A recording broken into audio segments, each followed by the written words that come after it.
St. Edward's University has been in Austin for over 100 years.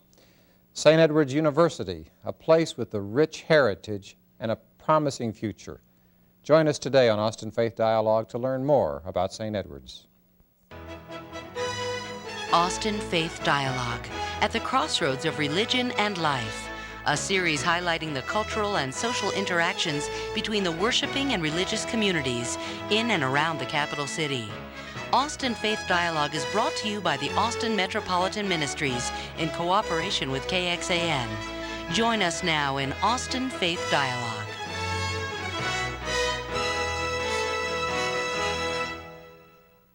Hello, I'm Richard Thompson of Austin Metropolitan Ministries, welcoming you to this edition of the show.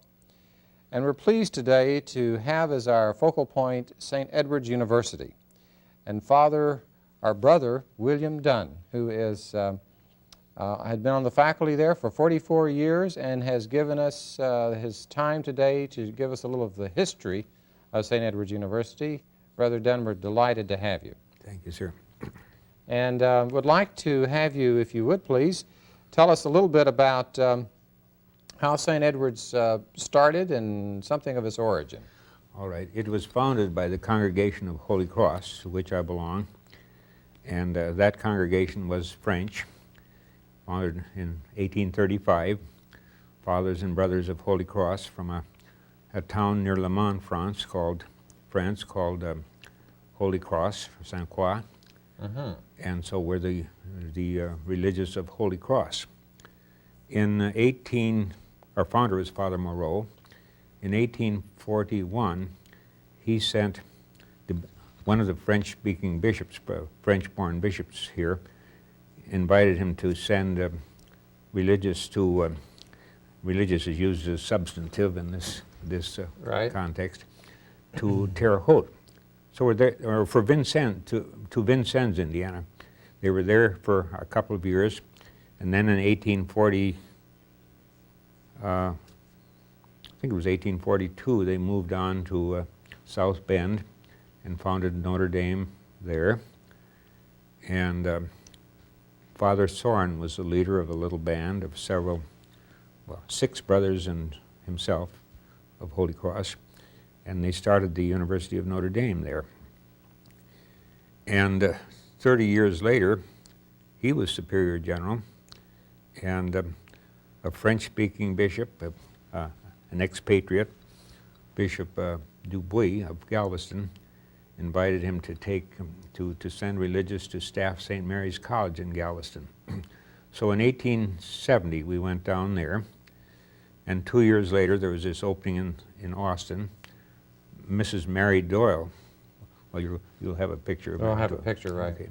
Mrs. Mary Doyle was willing to give a farm here in south of Austin to any to the bishop, which he could pass on to a religious order that would start a school there. So that's how it started. And in 1874, we came up here to Austin. She donated that large farm property, some 500 or 600 acres, where the IRS is, and Father Soren bought a tract of 127 acres from a certain Colonel Willis Robards, and the old school started at Old College, as it was called, started up on the hill there, about where the IRS is today. And in he had bought this other tract from Colonel Robards, and so when they decided to build a permanent building, it would be on the Robards property, because that's such a splendid, that hill gives Sure. such a splendid view of the sea. And today it's a landmark for people in Austin, and I know folks coming here are always looking south there, and they can see it on the escarpment. Yes. Let me ask you this. As we begin to look at, say, about a half a dozen of the photos and images that you've brought from the archives, we have the first one here of St. Edward's that is, the school is named after. Give us a little bit of a sense of who this is. St. Edward's was King of England, died in 1066, just at the time of the Norman Conquest, but a real figure, the last of the Anglo-Saxon kings of England, and was interested in and involved in the building of Westminster Abbey. And he's holding it. He's holding Westminster Abbey in his hand there. And this statue that's on the campus Yes. at St. Edward's. Yes. And why would they have named the school after him? It was to honor Father Sorin, was Father Edward Sorin, his patron. Ah, I see. Okay. And there's an excellent biography of King Edward in the library by a man named Barlow, an Englishman, a real specialist in that period. He was a real figure. I think the next image we have is of the founding father. Yes, that's Father Edward Sorin, looking very patriarchal there, and wearing the habit that they wore in those years, and the biretta, the hat there. Okay. And he was one you've been telling us about that... yes, he was the one that sent the first Holy Cross people down here to Galveston, and the one who negotiated with Mrs. Doyle and Colonel Robards for the property that we have now. And I think our next image may be of Mrs. Doyle. Yeah. She was a widow at that time, and she had this large property and was a very pious woman, and she was the one who wanted to start Catholic education here in Austin. So she said the property would be available to help that get started. So the bishop got Father Sorin, and of course Father Sorin is a Frenchman, where probably land wasn't as available as it was in the United States at that time. He was very impressed Oh, by sure. the Okay. prospect of getting this property. And grateful, I'm sure. Yeah. Okay, and then we see, it looks like maybe an early class at St. Edward's. I'm wondering if that isn't a choir with a picture of Father Klein. Yes, Okay. yes. And the enrollment would have been small, so I suppose that's a good fraction of the school there. I see. How many were first in the institution? Well, a memoir that we have from an old-timer who was a member of that class said he thought it was 6 or 8 boys from the neighborhood out there. And he said most of them were Burns, that is, I and my brothers. I see. And, Okay. and there was an old father up there who taught them in the old Doyle house. But by the time this picture was taken, the school had grown. Yeah, I think this would have been in the latter 90s. Okay, 1890s, all right. It would have been under 200 at that time, though. Now we have here the first building that, what happened there? Yes, the first building on the Robards property was put up started in 1888, same year the Capitol was finished, and was finished and ready for school in 89. And it burned in 1903. And no life was lost, but it was a great loss, of course, to the institution. And but the decision was made to go ahead and rebuild. So the present building, which dates from 1903, was built that same summer in an incredibly short time. Okay, let's see if we have an image of that today, what people can view today as they come to St. Edward's. And that, you say that dates from 1903? Yes, 1903. That is such a landmark building on the south Yes, side. it is. Many people comment on it. And I think we'll just wait for the other part of the pictures until the second half of the show, and I would like to just continue with you now in regard to the implications that St. Edward's predated University of Texas as an institution of higher learning here. According to Joe Byrne, he thought it was probably 1878, I think he said, that they began classes up there on the hill. I see. And although it was called St. Edward's Academy, and it eventually became St. Edward's chartered as St. Edward's College in 1885. I But see. if we took, we could take three. We could choose from among 3 dates for the starting date. But let's take, for this purpose, 1878. That would put us ahead of the University of Texas. Okay. And how many students are there today? Ooh, I think around 2,300 full time. And most of these students live off campus. I mean, it's largely a commuting school.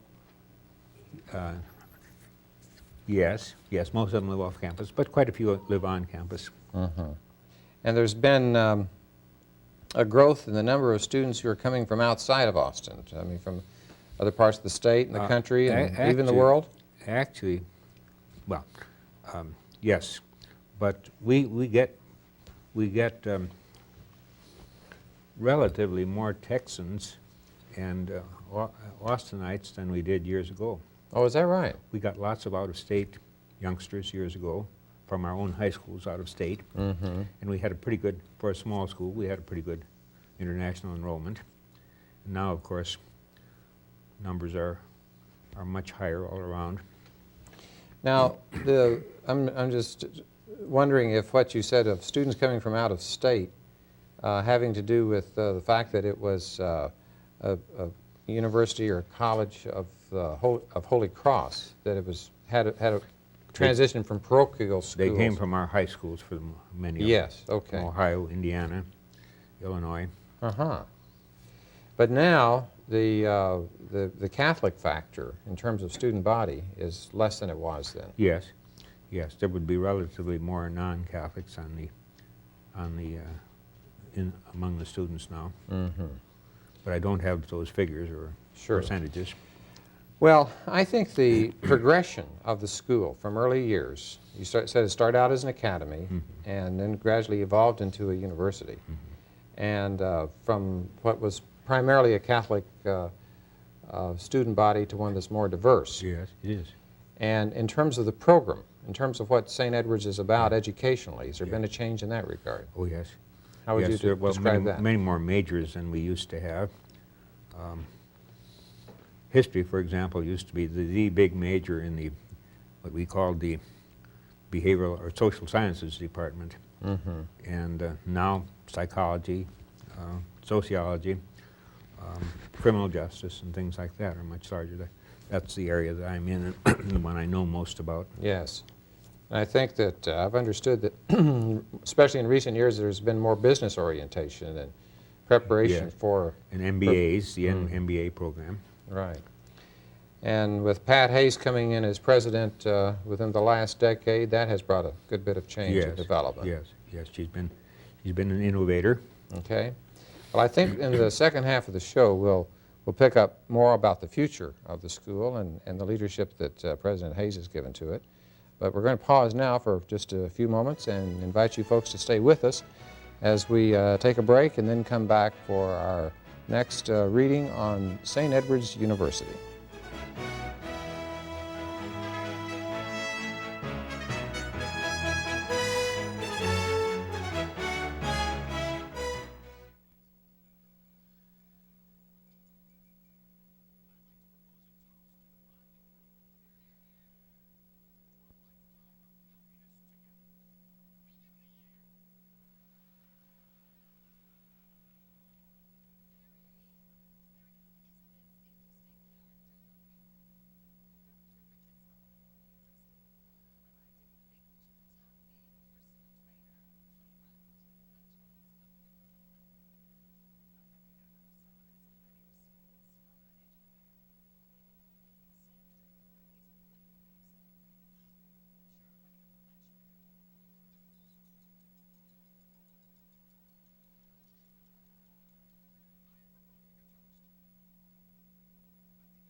Welcome back to Austin Faith Dialogue, where today our topic is St. Edward's University, how it came to be in Austin, what it means today for the capital city of Texas, and something of its future.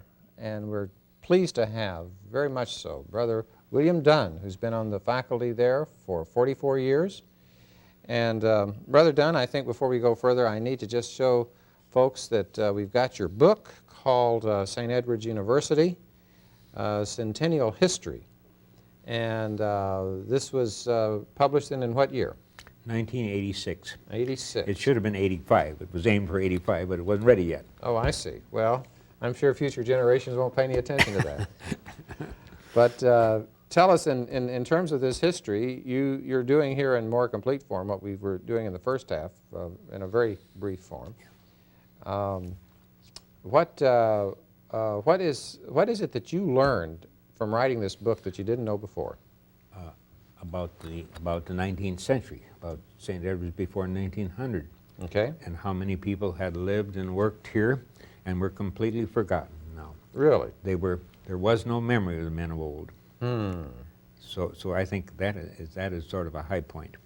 You were helping to reclaim their identity for the present generation, Yes. then? People who had been there for 50 years when I came there wouldn't have recognized a single name. Is that right? No. Interesting. The people who were here for 25 and 30 years, from like the 1880s to maybe almost 1920. Yeah. Okay, well, let's have one more look at a set of the images that have been brought from your archives. Tell us what that is. That's a graduation picture of the 1920s, a small class. They're entering what is, well, a building that was built in 1896 called Exhibition Hall. It's kind of an auditorium. And it was moved, but they're to its present location, so they're coming down that path. Now that building since has been put up on stilts, and it still serves as the college chapel. Oh, really? Ah, well, we can go out there and see for ourselves then. Yes. All right, let's see what comes next. This is, looks like a football Yes. player here. Yes, that's Newt Rockney and another individual I can't identify right away. Which one is he now? Newt Rockney's on the right. Okay. He came down here in the summer of 1925 to give a coaching school to football coaches, high school football coaches around Texas. And he was born in Norway. He came to the United States and he played and coached for Notre Dame. But I don't think he had ever seen the kind of heat that the Cowboys practiced in. He never came back again. I see. Once was enough. Okay, well, and we'll also have to come back to the Dallas Cowboys as a historical feature, but let's see what comes next. Here it looks like you've got some women folk. Yes, we went co-ed, or that is, we began to accept women. We had been an all-male school, and then we admitted women in 1966. And these may be young ladies from the first class of female students at St. Ed's. So apparently in 30 years and yeah, plus. 1966. They started in 1966. Okay. And were you going to make other comments there? I just can't see the setting well enough, but they're in the dormitory, I guess. Okay. And I see Paul Newman in the background, so there's that kind of dates it as well. Okay. What do we have here? This looks like you when you were a little younger. And yes, certainly a little younger. I was moderator at that time of an African-American student group which called itself the Soul Society. The Soul Society. Yes, so we're all together there. I finally suggested to them that there were African-American members on the faculty, and they might have felt bad about letting me go, but I said, don't feel bad about that. If you want to choose an African-American moderator, go ahead. But this was a sign of the growing diversity of Yes, the yes, it is. Yeah. It is. All right. This gentleman here. Yeah, this is a statue recently set up in front of the Brothers' House, St. Joseph Hall, the Brothers' residence on St. Ed's campus. And Brother Andre was beatified in 1981, so he's blessed, Brother Andre. And we have a statue of St. Joseph in front of the house. And Brother Andre was a Canadian from Montreal, and he was a great devotee of St. Joseph. And he's the one, if you've ever been in Montreal, you'll know about the oratory of St. Joseph on the hill there, on Montreal, in fact. But what was his contribution here, Brother Andre? None directly to St. Ed's. He spent his life in Canada. I see. He was something of a healer, and well, people gave him credit for cures, remarkable cures, and so on. And there are many crutches and things up at the oratory left by people who who were cured or thought they were cured by him. I see. Well, let's just come back for a moment to St. Edward's today. And you've been there 44 years. Yes. Are you still teaching? I taught one course last fall, a history of pacifism and civility. Okay. Desperately needed virtues in our day. I had been teaching the Holocaust for 10 or 12 years, and that is, of course, such a painful course. So I said I wanted to teach about something nice. I see. So you started then in the 1950s. 1953. And where were you before you were at St. Edward's? California, Los Angeles area. I was teaching in high school there. Had been in New York State and Indiana. And so what was the call for you to come here? How did you happen to land? Superior assigned me. I see. I mean, that's... The provincial superior assigned me here. Well, that's a simple way to do it, isn't it? Just to have somebody to put you here. Just And have you been glad for that? Are you glad for your 44 years here? Yeah, yes, oh yes, yes, been great. I should say that they were looking for people who would be willing to study for a PhD and teach in the college here. And so I said, well, I would be willing. So they just took me from the high school and brought me here. And I eventually got my PhD in history from University of Texas. Well, now, in doing this history of St. Edward's, which, had there been anyone done before you did this? Nothing, no. Okay, so this really is a groundbreaking thing Yes, for, and this brings it up to 1986. Yes. And in the 44 years that you've been here, and particularly in the last year since this was written, give us a little bit more of a sense of what has changed at St. Edward's that we can anticipate will take us into the future. Since that was written? Yeah. Well, the cowboys have come and gone. Okay, I was waiting for you to say that. Let me see. There probably have been majors added since 1986, although I think probably by 1986 our majors were pretty well set. We built those new apartments for the student apartments a year ago this summer, and that was a marvelous accomplishment. You should take a ride down to see those through the apartment area, which is on campus, just south of the main. Just off Woodward. Just off Woodward. They have Okay. a Woodward Street address, in fact. All right. So there's been some building, and isn't there a current building program still going on otherwise besides? Yes. We're building a student center on campus at this time, and so that's well underway. And I suppose, well, it should be. It was hoped that it would be completed by September of this year, but I'm not quite sure. I see. But around that time. And one of the things that has impressed me is in the 10, 12 years that I've been here is that the school has become more and more identified in the community. It's the level of consciousness about St. Edward's has increased. And I think thanks a lot, to a great extent, thanks to Dr. Hayes. Okay. I think she has reached out to the community a lot, and has been a good what you say, advocate for St. Ed's with the community here. I know she was at one time heading the Chamber of Commerce, Yeah. president of that. Yes, too. And that she's made connections with the business community and Yeah. otherwise, Yeah. other parts of the community. Yes, yes, I'm sure, I'm certain of that. And the thing that I'm also pretty certain about is she's the first woman president Yes, of the she is. school. She is. She is. What was her background that brought her to here? She had been at a college at St. Rose's College in Albany, New York, Mm-hmm. and she had been, well, she had been a teacher there, an administrator, and an admissions person, I believe. So she brought an administrative background with her here. Yes, she did bring in, yes, Mm-hmm. both teaching and administration, I'm sure.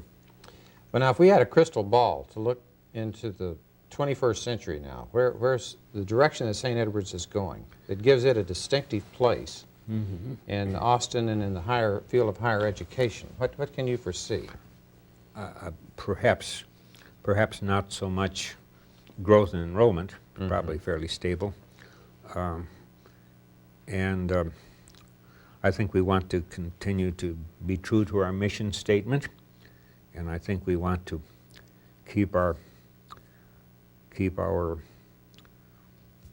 religious identity at the core of it, along with all the diversity. Mm-hmm. And I hope we can increasingly teach our people, our students, to emphasize justice and fairness to people all around. Is that part of your mission statement? Yes. What is there in that mission statement that brings that out? I wish I had reviewed it before I came down here. But yes, at any rate, it definitely has a justice goal. Okay, so that's what would distinguish it from a secular institution, is that there are these values that that St. Edward's stands for, Yeah. in addition to the basic kind of educational program that it provides. Don't want to pass a judgment on the other schools. Well, I mean, I think that you can assume that they have their distinctiveness as well. Yes, but they in, do. In terms of They do. coming out of this They do. No, I think Holy probably Cross background. more idealistic in some ways and more professedly mission-minded, kind of. Mm-hmm. Well, I think that that's, along with the historical highlighting that you've done for us here, as you've done in this centennial history, you have done us a favor by reminding us what the purpose of the institution is.